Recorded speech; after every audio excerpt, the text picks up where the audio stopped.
Have you ever realized that thought, whatever it be, is a burden? The mind suffers the very thoughts it is producing. Thought, whether it be pleasurable or unpleasurable, is a burden, a disturbance to inner harmony. Yet, we indulge in thoughts. It seems that we do not want to accept the fact that thought is uncomfortable, because for most of us, indulging in thought is a pastime. We enjoy pleasurable thoughts, don't we? Obviously, we enjoy sad thoughts also. We enjoy all sorts of thoughts, including the most disgusting ones. Take for instance desire. To us, desire is sweet, but they are in essence restless. One has to be very sensitive to see the discomfort a thought is creating. We seek stimulations in thought. Their stimulation is like eating imagined foods. They don't fill the stomach. Yet we indulge in thoughts. This is because we do not know how to enjoy just being in the present moment. Addiction to any kind of stimulation, including thoughts or drugs, is a mental disability. One who is unable to enjoy living in the present is a disabled. Because you cannot enjoy living, you depend upon the stimulations of thoughts. I want to take a further step into this inquiry. What happens when we go on indulging in thoughts? Obviously, the mind loses its sense of reality. Then the order of mind gradually begins to disintegrate, and as a result, an inner restlessness builds up. This is a problem. Man does 101 things to fill up the pain of the inner restlessness. Thanks to nature, there is a mechanism in the brain to restore the natural peace of mind, because without it, man cannot survive. Brain restores peace through sleep. Psychologists say, when man is deprived of sleep for 8 or 10 days, he becomes insane.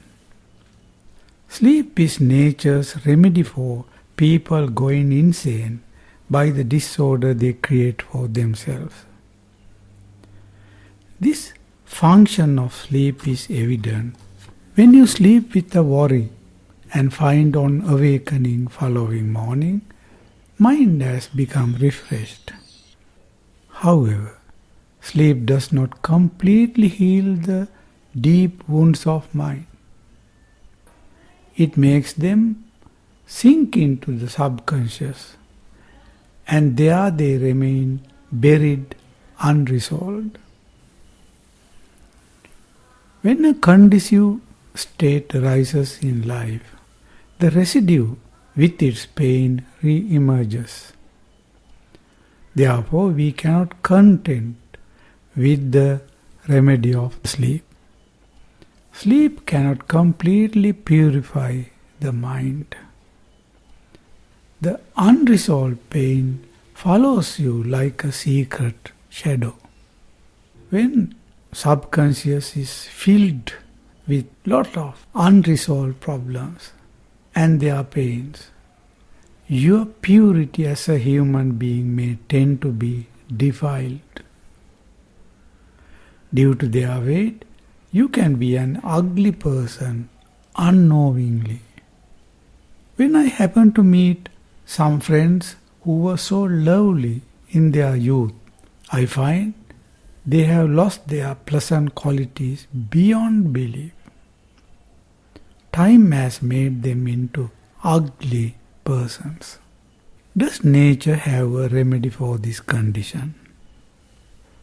Is there a natural function to restore the lost order of mind? In other words, is there a deep purifying process in our consciousness? Yes, it seems so. There is such a purifying process. Though it works even underneath, undiscovered, it has to be discovered consciously. When we say time is the best healer, we refer to this unconscious purifying process. It suggests that consciousness is endowed with a purifying source. Can we consciously unravel it within?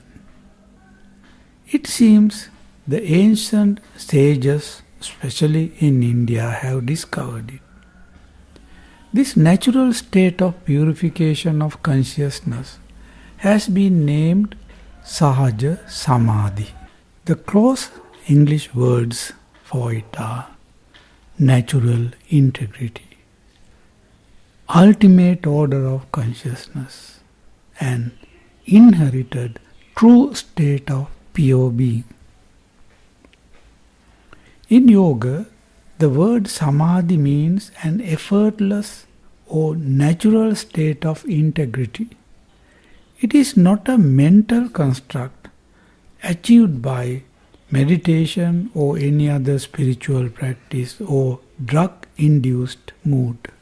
The adjective sahaja further stresses the quality natural or inherited.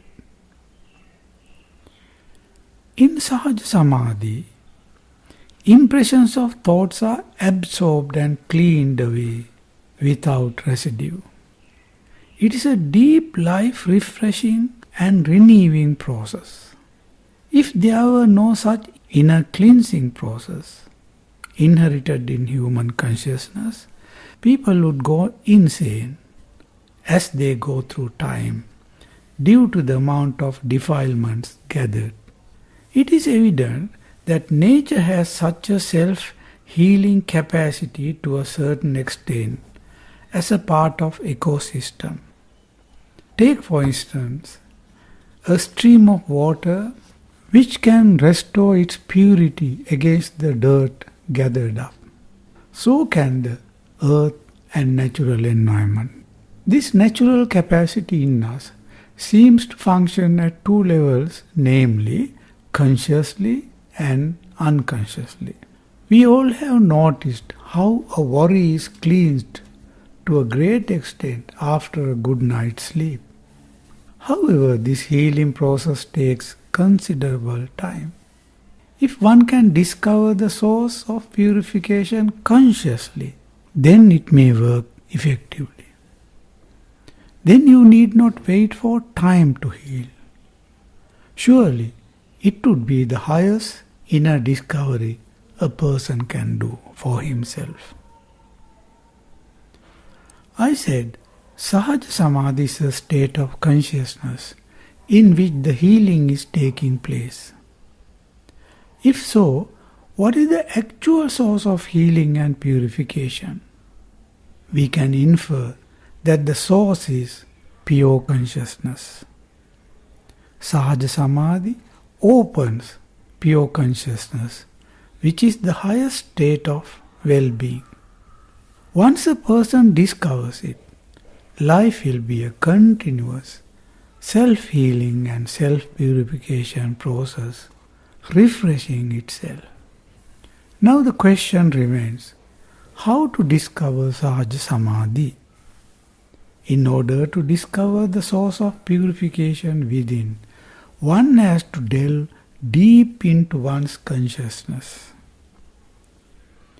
Meditation is the discovering process. As you delve within. First, you may come to the fancy world of thoughts, dreams, fears, and attachment, which are the components of your mind.